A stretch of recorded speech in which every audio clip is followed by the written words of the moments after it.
اعوذ باللہ من الشیطان اللعین الرجیم بسم اللہ الرحمن الرحیم الصلاۃ والسلام علی اشرف الانبیاء والمرسلین وخاتم النبیین مولا الثقلین وجد الحسن والحسین ابی القاسم محمد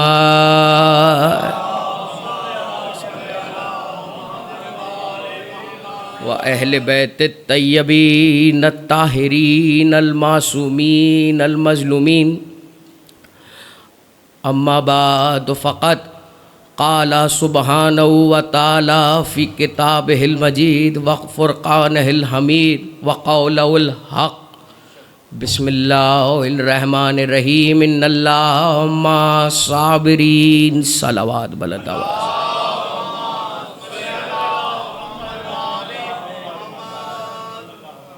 خانوادہ آل محمد پہ اس سے بلند تر صلوات پڑھیں محمد و آل محمد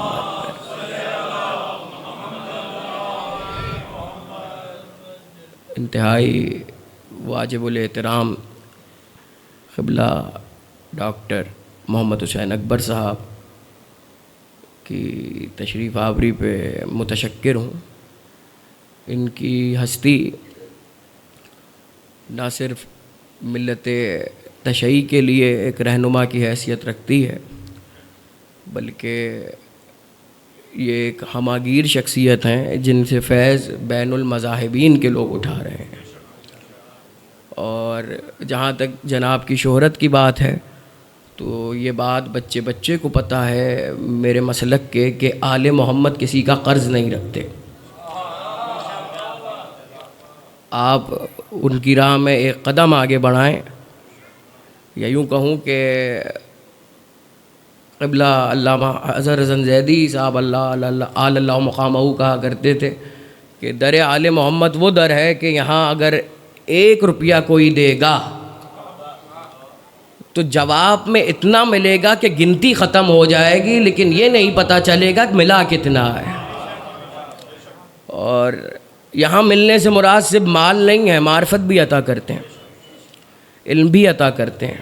ان کے خزانے میں کوئی کمی نہیں ہے، ہمیں مانگنے کا سلیقہ آنا چاہیے.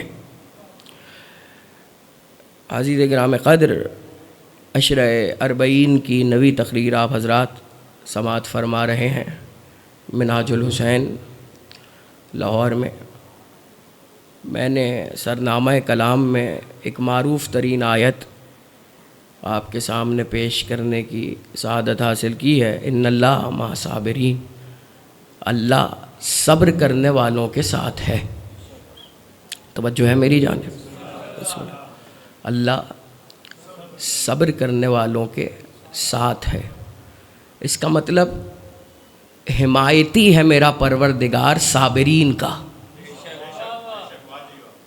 تو جو صبر کرنے والوں کے ساتھ ہے وہ سید الصابرین کے ساتھ نہیں ہوگا. جو صبر کرنے والوں کے ساتھ ہے، اللہ اعلان کر رہا ہے کہ میں صبر کرنے والوں کے ساتھ ہوں. پروردگار قرآن میں یہ تو بتا رہا ہے کہ میں صبر کرنے والوں کے ساتھ ہوں، لیکن ساتھ میں یہ بھی بتا رہا ہے کہ صابر کون ہے. اور جب آپ سورہ یوسف پڑھیں گے تو آپ کو معلوم ہوگا کہ صبر کیا ہے اور صابر کون ہے. جب فراق یوسف میں سرکار یعقوب روتے ہیں تو قرآن کہتا ہے کہ یہ صبر جمیل ہے، یہ صبر جمیل ہے. اور قبلہ موجود ہیں، ان کے سامنے بولنا ہی جسارت ہے. صبر جمیل یعنی بہترین صبر، حسین صبر، حسین صبر ہے. قرآن یعقوب علیہ السلام کے گریے کو صبر جمیل کہہ رہا ہے. اس کا مطلب گریہ اللہ کے نزدیک صبر جمیل ہے.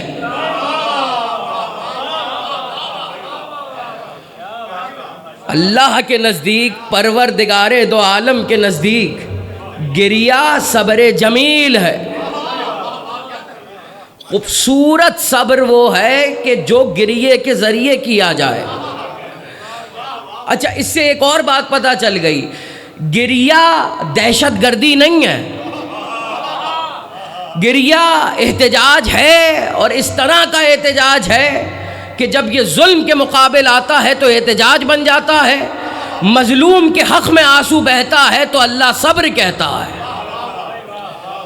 اور دیکھیے قرآن نے جب اعلان کر دیا کہ گریہ صبر جمیل ہے، تو اب دنیا چاہے گریے کو بدعت کہے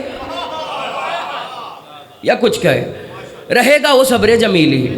اچھا اب یہ دیکھیے کہ سرکار یعقوب کس لیے رو رہے ہیں. تو بچے کو یہ بات پتہ ہے، خصوصاً مذہب شیعہ کے، الحمدللہ طفیل فرش عزائے حسین، فراق حضرت یوسف میں گریہ کر رہے ہیں. یعنی ایک حجت خدا دوسری حجت کے انتظار میں رو رہی ہے.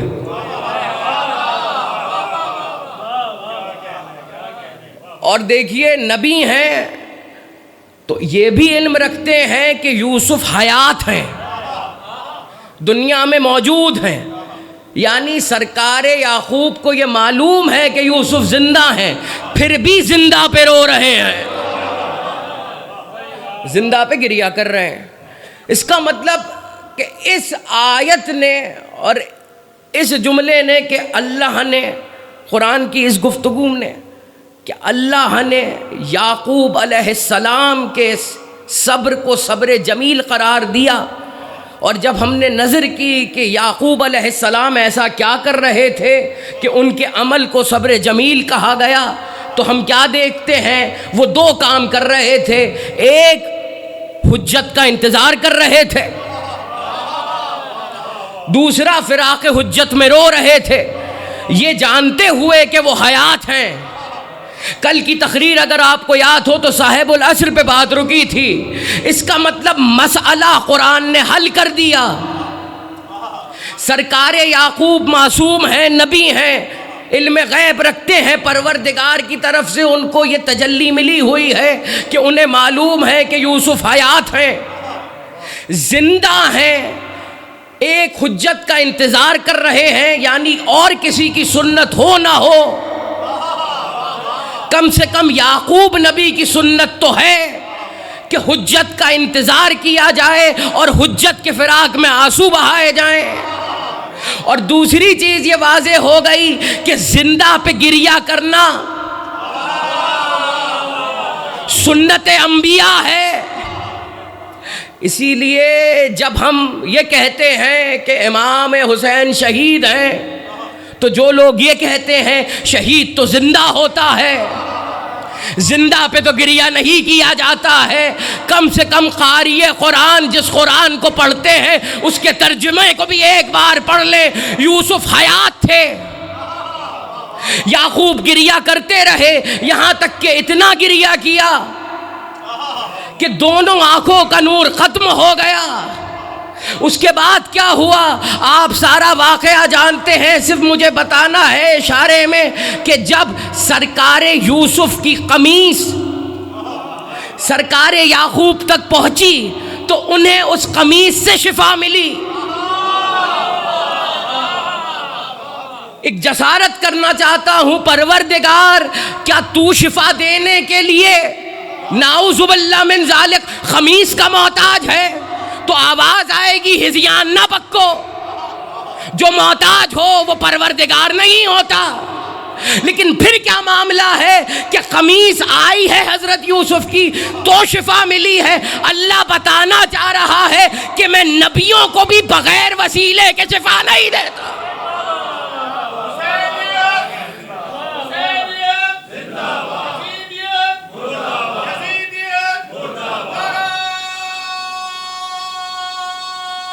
مل کے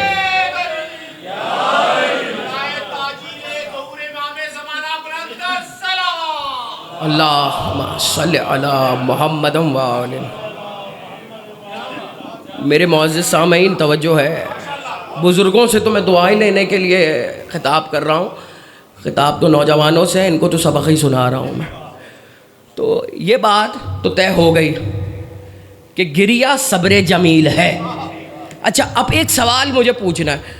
قبلہ انشاءاللہ اس سال 17 ربیع الاول 1507 سالہ جشن ولادت، جشن آمد ہوگا میرے نبی کا. تو ایک جملہ میں عرض کرتا ہوں، سرکار یعقوب نبی ہیں، نبی اللہ ہیں اور بڑا اسٹیٹس ہے. سرکار یعقوب کے گریے کو قرآن صبر جمیل کہہ رہا ہے. اس چیز پہ سب متفق ہیں تمام حضرات؟ اچھا اب ایک سوال میں جسارت کر رہا ہوں، یعقوب میرے نبی سے بڑا نبی ہے یا رتبے میں چھوٹا نبی ہے؟ آپ سب جواب دیں گے، بلکہ تمام فرقے متفق ہیں اس بات پہ، میرے نبی کی شان اور ہے. جس کے صدقے میں سب نبیوں کو نبوت ملے اسے محمد مصطفیٰ صلی اللہ علیہ وآلہ وسلم کہتے ہیں. بلند تر صلوات پڑھیں محمد وآل محمد پر. تو میرے نبی کی شان یہ ہے. تو اب سوال یہ کرنا ہے کہ جب یعقوب کے گریہ کرنے کو صبر جمیل کہا جا رہا ہے تو 3 شعبان کو جب حسین تشریف لا رہے ہیں،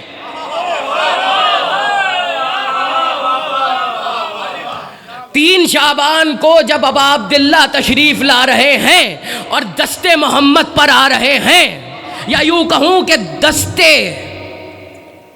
قرآن نبوت پہ قرآن امامت آ رہا ہے، اس وقت سرکار گریہ کر رہے ہیں. اس کا مطلب کہ جب سرکار کو امام حسین مل رہے ہیں اور سرکار گریہ فرما رہے ہیں، حالانکہ واقعہ ابھی ہوا نہیں ہے،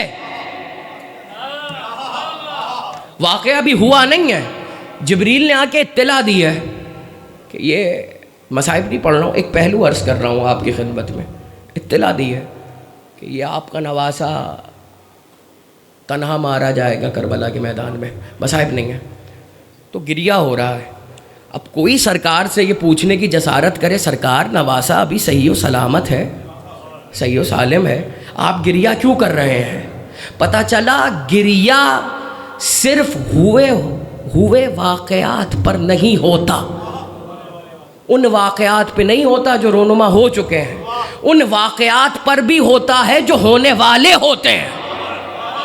اور نبی یہ رو کر بتا رہے ہیں کہ دیکھو میں اس وقت موجود نہیں ہوں گا،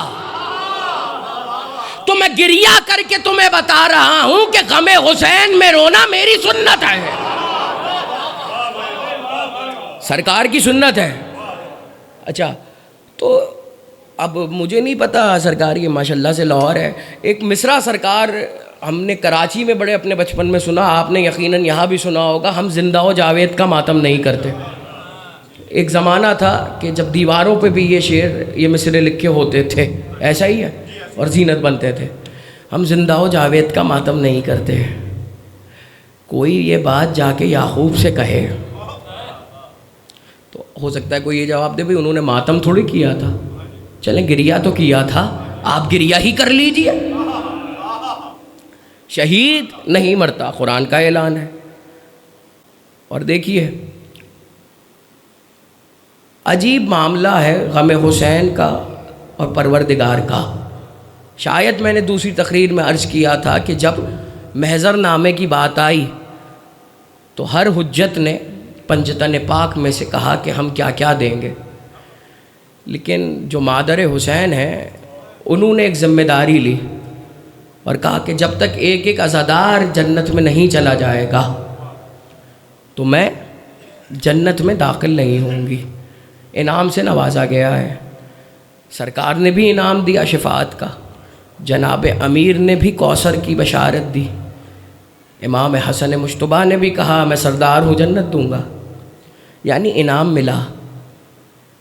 دیکھیے عجیب منزلہ فکر ہے کہ میڈیکل سائنس میں بھی اس بچے کو مردہ قرار دے دیا جاتا ہے جو پیدا ہونے کے بعد روئے نہیں.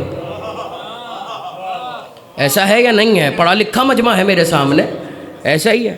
ایسا کیوں ہے بھائی؟ ہنستا کھیلتا ہوا بچہ ہے؟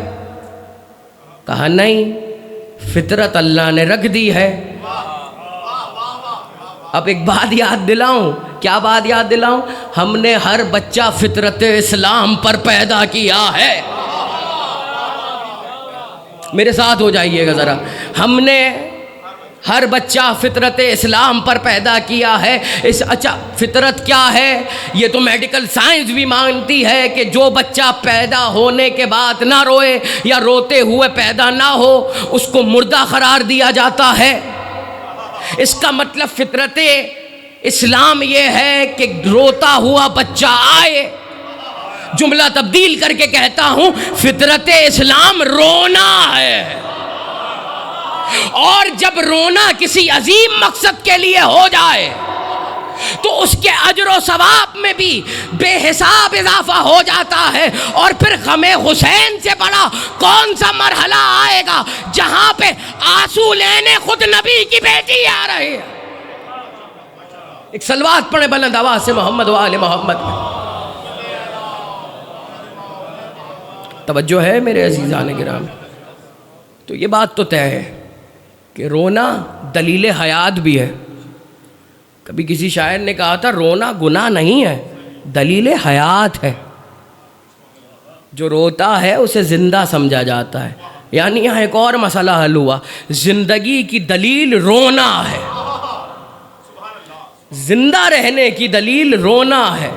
اور دیکھیے ہم رو رہے ہیں غم حسین پہ، ہم کسی کو رلا تو نہیں رہے نا، ہم کسی کو مار تو نہیں رہے نا۔ اگر پیٹ بھی رہے ہیں تو اپنا سینہ پیٹ رہے ہیں، لیکن عجیب تاثیر ہے ماتم حسین میں بھی۔ ہاتھ ہم مارتے ہیں درد وہاں ہوتا، ہاتھ ہم مارتے ہیں روتے ہم ہیں، تکلیف اوروں کو ہوتی ہے کہ یہ روتے کیوں ہیں۔ پتہ چلا بعض دفعہ کسی کے رونے پر بھی لوگ رو رہے ہوتے ہیں۔ حالانکہ زمانے کی فطرت یہ ہے کہ جب کوئی رو رہا ہوتا ہے تو زمانہ ہنستا ہے، لیکن کیا کہنے غم حسین کے، اس نے فطرت کو بدل کر رکھ دیا۔ یہاں غم حسین میں ہم روتے ہیں اور وہاں پہ کچھ لوگ یہ سوچ کے روتے ہیں کہ یہ کیوں رو رہے ہیں۔ ابھی میں نے عرض کیا کہ کیا ضرورت تھی سرکار کو امام حسین کے آنے کے بعد گریہ کرنے کی، یعنی سرکار یہ خواہش کر رہے ہیں کہ جس تک، بھائی عجیب پہلو نظر کرنے جا رہا ہوں بطفیل محمد و آل محمد، سرکار تک قتل حسین کی اطلاع پہنچی، جبریل لے کر آئے کہ یہ آپ کا نواسہ شہید کیا جائے گا۔ شہادت حسین کی اطلاع کے بعد جو پہلا کام میرے اور آپ کے نبی نے کیا وہ گریہ تھا، اور نبی جو کام کر رہا ہے وہی اپنی امت سے بھی چاہتا ہے۔ تو سرکار یہ بتانا چاہ رہے ہیں جب تمہارے پاس قتل حسین کی اطلاع آئے تو گریہ کرنا، تو گریہ فرمانا، تو گریہ بہت اہم ہے۔ اور دیکھیے صرف گریہ فرش اعضاء پہ تھوڑی ہوتا ہے۔ آپ نماز پڑھیے، جب آپ دعا مانگتے ہیں پروردگار سے تو اکثر آپ کی آنکھیں نم ہو جاتی ہیں، تو اس وقت کیا آپ مصائب سوچ رہے ہوتے ہیں؟ نہیں، یہ تو محبت کا انداز ہے کہ جب کسی سے مانگا جائے اور وہ عزیز ہو تو الفاظ زبان پر بعد میں آئیں اور آنسو بن کر آنکھوں سے پہلے جھلک جائیں۔ پروردگار نے ہر چیز میں گریہ رکھا، خوشی کے موقع پر بھی گریہ رکھا، آنکھیں بھیگ جاتی ہیں، خوشی کا موقع ہوتا ہے۔ تو کیا اس کا مطلب یہ ہو گیا کہ خوشی کے موقع پہ رونا نہیں چاہیے؟ دیکھیے کچھ چیزیں ایسی ہیں جن پر انسان کا بس نہیں چلتا۔ یہی وجہ ہے کہ اکثر افراد ہیں، میں ہوں، آپ ہیں، 3 شعبان آتی ہے آنکھیں بھیگی بھی ہوتی ہیں، یعنی آنسو بھی جشن حسین منا رہے ہوتے ہیں۔ تو یہ اس خاندان کا پروٹوکول ہے کہ یہاں پہ صرف زبان و دل نہیں دھڑکتے، صرف زبان ذکر اہل بیت کے لیے مخصوص نہیں ہے، دل مخصوص نہیں ہے، آنکھیں بھی غم اہل بیت کے لیے مخصوص ہیں، ذکر اہل بیت کے لیے مخصوص ہیں۔ اکثر مومنین ہیں جو فضائل اہل بیت سن کر گریہ کر رہے ہوتے ہیں، اب ان سے جا کے آپ پوچھئے کہ حضور آپ گریہ کیوں کر رہے ہیں؟ پتہ چلا گریے کا تعلق فضائل یا مصائب سے نہیں، عقیدت سے ہے۔ جس شخص کے لیے، جس ہستی کے لیے جتنی عقیدت ہوتی ہے، گریے کا معیار اس کے لیے اتنا ہی بلند ہو جاتا ہے۔ آپ دیکھتے ہوں گے، اور خیر سے دیکھیے، گریہ دعا بھی ہے۔ اکثر لوگ ایسے کئی ہوتے ہیں، آپ کو بھی ملے ہوں گے، مجھے بھی ملتے رہتے ہیں ایسے، جو کہتے ہیں کہ ہم زبان سے دعا نہیں کر پاتے، نہیں مانگ پاتے۔ تو دیکھیے، جو زبان سے نہیں مانگتا وہ آنسوؤں سے مانگ لیتا ہے۔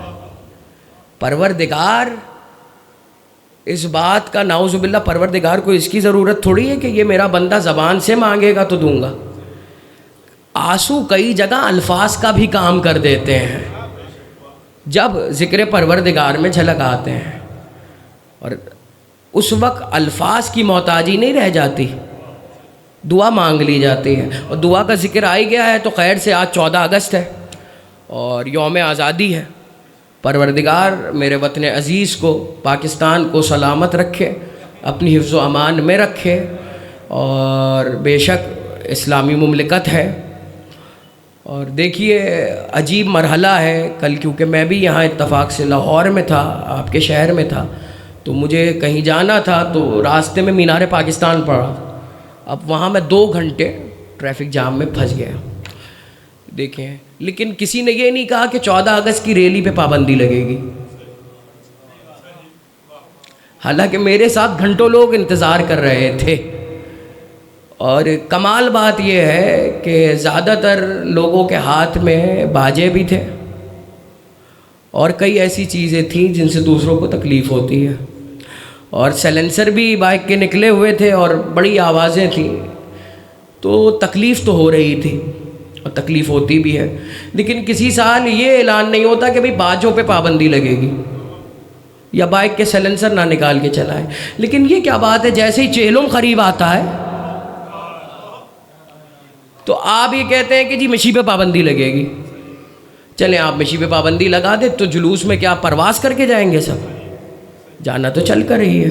اور دیکھیں، جو مملکت اللہ کے اور اس کے رسول کے نام پہ بنی ہے، اسی مملکت میں مسجدیں بھی گرائی جا رہی ہیں، اور اہل بیت اور صحابہ کی توہین بھی ہو رہی ہے۔ تو ایسا نہیں ہونا چاہیے۔ دیکھیے، ہمیں اس وطن سے محبت ہے، اور کیونکہ فرمان ابا عبداللہ بھی ہے کہ وطن سے وفاداری مومن کی نشانی ہے، تو ہمیں تو اس وطن سے اس لیے محبت ہے کیونکہ ہم یہاں بیٹھ کر ذکر اہل بیت کرتے ہیں، اور ہم ذکر اہل بیت کرنا چاہتے ہیں، اسی لیے ہم اپنے وطن کی سلامتی کی دعائیں بھی مانگتے ہیں۔ مولا ہمارے وطن کو بھی سلامت رکھے، اور اس کی افواج کو بھی سلامت رکھے جو ہماری حفاظت کر رہی ہے۔ اور مولا سے دعا ہے کہ پاکستان کو ترقی کی منازل پہ گامزن فرمائے۔ ایک بلند تر صلوات پڑھیں محمد وآل محمد۔ تو سرکار، گریہ ضروری ہے، اور کتنا اہم ہے، اور قرآن میں اس گریے کا اسٹیٹس کیا ہے یہ میں نے آپ کی نظر کیا۔ دیکھیے، شب چہلم ہے، اور زیارت اربعین کل آپ لوگ پڑھیں گے، زیارت اربعین، اور بڑا ثواب بھی ہے، اور حکم بھی ہے آئمہ کا کہ روز اربعین، زیارت اربعین پڑھی جائے، اور تاکید بھی ہے۔ تو انشاءاللہ سب زیارت اربعین بھی پڑھیں گے، اور میری دعا ہے ذکر کے صدقے جو جو کربلا جا چکا ہے مولا اسے بار بار بلائیں، جو نہیں جا چکا ہے اس کو شہزادی زینب کے صدقے میں ابا عبداللہ جلد از جلد بلائیں۔ کچھ آنکھیں جھلکی ہیں، وجہ مجھے پتہ ہے، آج کی رات مصائب کی ہے، اور شب عاشور سے کسی طرح یہ رات کم نہیں ہے، اور مجھے حکم ملا ہے اس بیوی کا تذکرہ مصائب میں کرنا ہے جس کا نام ہی مکمل مصائب ہے۔ اجرکم من اللہ، مولا آپ کا گریہ قبول فرمائے۔ سرکار علامہ نسیم عباس تابہ سرا فرماتے تھے، اور وہ ایک جملہ پڑھا کرتے تھے کہ زمانے کا دستور ہے جب بھی کسی کا بچہ چلنا سیکھتا ہے تو ماں باپ بہت خوش ہوتے ہیں، لیکن بیت علی میں ایک منظر ایسا بھی تھا کہ جب زینب نے چلنا شروع کیا اور علی نے دھاڑے مار کر رونا شروع کر دی۔ اجرکم من اللہ، مولا ان آوازوں پہ اپنی رحمت نازل فرمائے، میری مائیں بہنیں سلامت رہیں۔ اور جب پوچھا گیا امیر المومنین اس گریے کا سبب کیا ہے، کہ ایک دن ایسا آئے گا نامحرموں کے مجمع میں میری بیٹی بے مخنہ و چادر لائی جائے۔ اجرکم اللہ، مولا آپ کا گریہ قبول فرمائے۔ جس طرح شہزادی کو آپ کے گریے کی آوازیں پسند ہیں، اسی طرح آپ کے آنسو بھی بڑے عزیز ہیں۔ کہا چھٹے امام نے مفصل بلند آواز سے گریہ کیا کرو۔ کہا مولا کوئی خاص وجہ؟ کہا میری جدہ سکینہ جب بھی یا حسین کہہ کر روتی تھی، کبھی خولی کا تازیانہ، کبھی شمر کا تازیانہ۔ جزاک اللہ، یہی حق ہے رونے کا۔ عزادارو اللہ جانے اگلے چہلم تک میں رہوں نہ رہوں، آپ رہے نہ رہے، یہ شب چہلم بڑے نصیب سے ملتی ہے۔ ممبر کی عظمت کی قسم، ہماری قوم پورے سال زندہ رہتی ہے تو 2.25 مہینے کے لیے۔ عزاداری ہمارا مقصد تخلیق ہے۔ عزاداروں آج بھی فرش عزا سے یہ دعا مانگ کر اٹھیے گا، اے رسول کی بیٹی، اگر ہماری یہ آخری مجلس ہے تو شہزادی ہمیں معاف کر دینا، جو تیرے لال کو رونے کا حق تھا وہ ہم سے ادا نہیں ہوا۔ اجرکم اللہ۔ کہا قبلہ نسیم عباس صاحب نے کہ یہ بھی بیت علی میں منظر دیکھا گیا کہ جب شہزادی نے چلنا شروع کیا اور امیر المومنین نے گریہ شروع کر دیا۔ عزادارو اللہ اکبر، زینب الکبریٰ، زینب کبریٰ، یہ کبریٰ نام صرف نام کے لیے نہیں ہے، اس بی بی نے بڑے مصائب اٹھائے ہیں۔ خدا کی قسم ابا عبداللہ کے امتحان کے بعد شہزادی کا امتحان شروع ہوا ہے۔ اور خدا کی قسم کیا اس بی بی کی عظمت بیان ہو، پوری کربلا جوان کر کے حسین کو دی ہے۔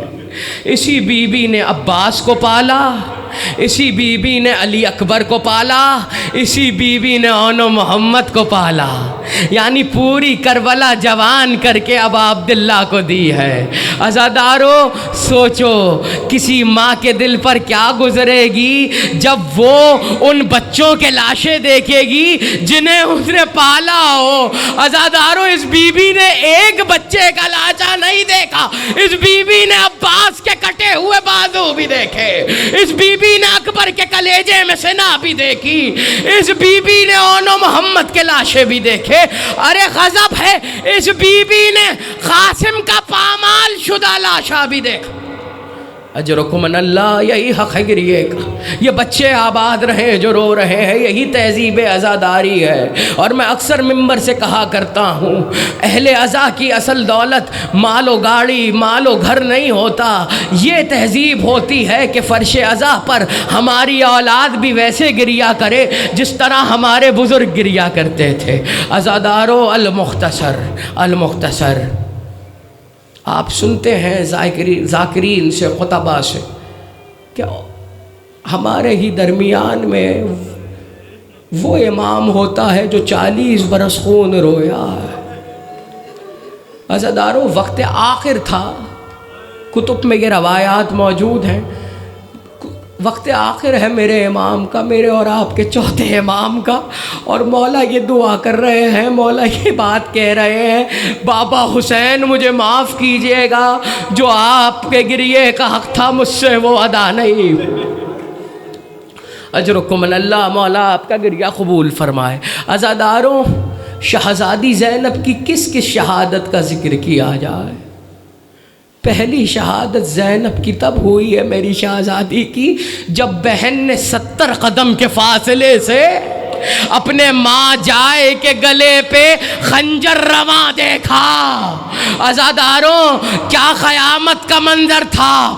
ابھی عید قربا گزری ہے، کچھ شرائط ہے قربانی کی، جس میں ایک شرط یہ ہے کہ ذبیحے کے سامنے دوسرے ذبیحے کو ذبح نہ کیا جائے۔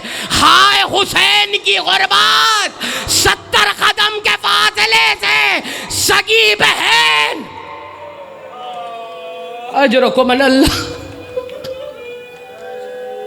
اجرکم اللہ، جزاکم اللہ جزاکم الحسین، عزادارو شہزادی آپ کا گریہ قبول فرمائے، جو آپ حاجات اور دعائیں لے کر آئے ہیں فرش عزائے حسین کے صدقے میں پوری ہوں۔ ذکر زینب ہے آج، عزادارو یہ وہ بی بی ہے کہ جب 28 رجب کو چل رہی ہے مدینے سے سفر اختیار کر رہی ہے تو تمام خواتین کو بلا کر کہہ رہی ہے تمہارے پردے کی ضمانت میرے ہاتھ میں۔ لیکن یہی بی بی ہے کہ جب علمدار میدان جنگ میں جا رہا ہے تو تمام بیویوں کو اپنے خیمے میں بلا کر کہہ رہی ہے بیویوں میرا بھرم رخصت ہوا، میں نے تمہارے پردے کی ضمانت واپس کی، کیونکہ جو میرے پردے کا ضامن تھا وہی اب جا رہا۔ اجرکم من اللہ، عزادارو کل چہلم ہے، کل چہلم ہے، یہی بہن قید نبھا کر اپنے بھائی کا چہلم کرنے آئے گی کل انشاءاللہ بشرط حیات بتوفیق محمد و آل محمد۔ کل کے مصائب کل سنیے گا۔ عزادارو مجھے 2 یا 3 جملے اور عرض کرنے۔ عزادارو اس بی بی کو ہر مقام پر شہید کیا گیا۔ پہلی شہادت کا موقع یہ ہے کس کس مقام پر، اور یہ بھی نہیں کہا جا سکتا یہ پہلی شہادت ہے۔ سرکار عبدالحمید مہاجر نے کہا، تقریر کر رہے تھے نجف میں، کہ حسین اور زینب کی شہادت اس وقت ہوئی جب اکبر قتل کر دیے گئے، جب اکبر شہید کر دیے گئے، صرف روحیں جسم میں باقی تھی جو بعد میں نکالی گئی، جو بعد میں نکالی گئی۔ عزادارو قیامت کا منظر ہے، قیامت کا منظر ہے۔ عزادارو امتحان سنو گے اپنی آقازادی کا، علی کی بیٹیوں کا سب سے بڑا امتحان یہ ہے کہ کوفے کا بھی بازار تھا، شام کا بھی بازار تھا۔ جب مولا سجاد سے پوچھا گیا مولا کوفے اور شام کے بازار میں کیا فرق ہے، تو میرے مولا خون روح کر کہتے ہیں ابا سلط اے منحال یہ فرق ہے کہ کوفے میں لوگ ہماری خواتین پر چادریں پھینک رہے تھے، اور جیسے ہی شام کا بازار آیا لوگوں نے پتھر برسانے شروع کیے اور آوازیں یہ تھی یہ احد کا بدلہ، یہ خندق کا بدلہ، یہ بدر کا بدلہ۔ اجرکم من اللہ، اجرکم من اللہ، مولا آپ کا گریہ قبول فرمائے۔ منحال یہ کوفے اور شام کے بازار میں فرق ہے۔ عزادارو قیامت کا منظر ہے، قیامت کا منظر ہے۔ زینب نے بازار عبور کیے، المختصر بازار عبور کیے، دربار میں آئیں۔ کیا عظیم الشان خطبہ ہے میری شہزادی کا، کہ جب کہا ہے اے ہمارے آزاد کردہ غلام زادے، اے ہمارے آزاد کردہ غلام زادے، تو تخت پر بیٹھا ہے اور نبی کی بیٹیاں تیرے سامنے کھڑی ہوئی ہیں۔ عزاداروں جو لوگ یزید کا دفاع کرتے ہیں وہ ایک بات یاد رکھیں، قتل حسین، شہادت حسین تو جو جرم ہے، جو گناہ ہے وہ اپنی جگہ ہے۔ کیا یہ گناہ کم تھا کہ سیدانی سید زادی نبی کی نواسی دربار میں کھڑی رہے اور حاکم تخت پر بیٹھا رہے؟ یہ جرم ہی یزید کو جہنم میں پہنچانے کے لیے کافی ہے۔ عزادارو قیامت کا منظر ہے۔ زینب نے 2 مرتبہ ایسے منظر دیکھے جو زینب کو نہیں دیکھنے چاہیے تھے۔ پہلا منظر آپ سن چکے کہ جب امام حسین کے خشک گلے پہ خنجر چلا۔ دوسرا منظر کہ جب یزید بدنہاد نے وہ تشت منگایا جس میں میرے مولا کا سر تھا، جس پہ خان پوش ڈلا ہوا تھا، اور اس نے بلا کر اس طرح توہین کی کہ وہ کپڑا وہ خان پوش ہٹایا اور چھڑی سے میرے مولا کے دندان مبارک پر یہ چھڑی برساتا رہا اور کہتا رہا حسین یہ بدر کا بدلہ، یہ احد کا بدلہ۔ علی کی بیٹیاں روتی رہی۔ اجرکم من اللہ، مولا آپ کا گریہ قبول فرمائے، آباد رہے، شاد رہے۔ میں اتنے طویل مصائب نہیں پڑھتا، لیکن خدا کی قسم مجھے نہیں معلوم میں اگلے برس تک شب چہلم تک رہوں نہ رہوں، تو میں اپنے اندر کوئی حضرت نہیں چھوڑتا، آپ بھی اپنی عبادت مکمل کیجیے گا۔ یہ بزرگ سلامت رہے، یہ رونقیں ہیں فرش عزا کی۔ عزاداروں، حسین غریب کی شب چہلم ہے، کل چہلم منائیں گے آپ، کل غریب زہرا کی شبیہ تابوت کو کاندھا دیں گے، اس کے تابوت اٹھائیں گے جس کا جنازہ اٹھانے والا کوئی نہ تھا۔ میں نے پرسوں عرض کیا تھا مولا رضا بڑے خوش نصیب تھے، بیٹا آیا ہے اور اس نے لاشے کو اٹھا کر قبر میں لٹایا ہے۔ کوئی سجاد غریب سے پوچھے جو بابا کے ٹکڑوں کو سمیٹ کر، اجرکم ان اللہ، مولا آپ کا گریہ قبول فرمائے۔ بس 2 جملے اور سنیے گا عزاداروں، شہزادی زینب کے مصائب سنیے۔ عزاداروں، المختصر، جب کربلا سے بھی آگے بات جا چکی، کارواں رہا ہو چکا، قافلہ رہا ہو چکا، غریب زہرا کا چہلم ہو چکا، اب مدینے کی تیاری ہے۔ عزاداروں، علی کی بیٹی 2 برس تک اون و محمد کو نہ روئی۔ بس آخری 2 جملے، 2 برس تک اون و محمد کو نہ روئی۔ عزاداروں، مجھے کوئی بہن لا کر دکھاؤ جس نے اپنے بچے اپنے بھائی پہ صدقہ کر دیے ہوں اور جب ان کے لاشیں آئے ہوں تو کہا ہو ہٹا دو، یہ میرے بچے بعد میں، پہلے حسین کا صدقہ۔ ہو گئی تقریر، ہو گئی مجلس۔ عزاداروں، کل کا دن رونے کے لیے مصائب نہیں مانگتا، کل کا دن رونے کے لیے مصائب کا محتاج نہیں ہے، بس یہ سوچ کر رونا شام کے قیدی کرب و بلا چہلم کرنے آ رہے ہیں۔ شام کے قیدی کرب و بلا میں چہلم کرنے آئیں گے۔ عزاداروں، آخری 2 جملے، نہیں روئی 2 برس تک اپنے بیٹوں کو علی کی بیٹی۔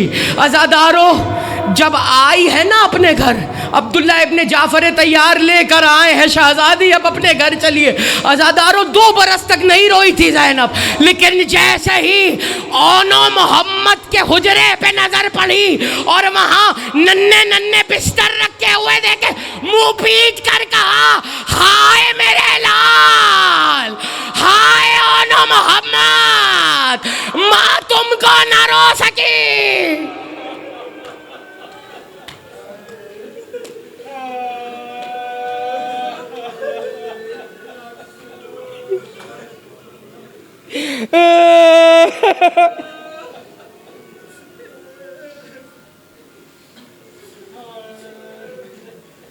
ماتم حسین لعنت اللہ۔